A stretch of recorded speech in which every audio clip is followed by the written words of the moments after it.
சென்னையிலும் தமிழகத்தின் பிற மாவட்டங்களிலும் புத்தாண்டு கொண்டாட்டங்கள் நள்ளிரவு தொடங்கி உற்சாகமாக நடைபெற்றது. சென்னையில் மெரினா கடற்கரை, கிழக்கு கடற்கரை சாலையில் உள்ள விடுதிகள், நட்சத்திர ஓட்டல்களில் குவிந்த மக்கள் உற்சாகம் பொங்க புத்தாண்டை வரவேற்றனர்.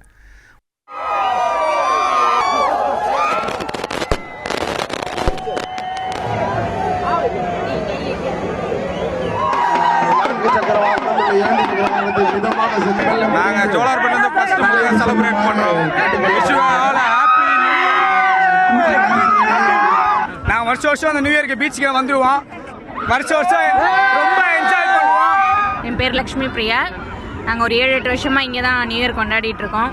ஸோ இந்த வருஷமும் செலிப்ரேட் பண்ணுறதுக்காக ஃபேமிலியோடு நாங்கள் இங்கே வந்திருக்கோம். ரொம்ப சந்தோஷமாக இருக்குது எல்லாரையும் அட் டயத்தில் இங்கே எல்லாரையும் பார்க்கறது. Wish you happy new year to all. வருஷம் நாங்கள் வருவோம் இங்கே செலிப்ரேஷனுக்கு. இந்த வருஷமும் நான் வந்திருக்கோம், நல்லாயிருக்கு. இந்த வருஷம் எங்களுக்கு ஒரு ஸ்பெஷலாக இருக்குது. பாப்பா பிறக்க போகிறதால எல்லாரும் ஃபேமிலியோடு என்ஜாய் பண்ணுறோம். சென்னை வாசிகளுக்கு எல்லாரும் சம்மந்தமாகவும் எல்லாருக்கும் தமிழ்நாட்டில் இந்தியா ஃபுல்லாக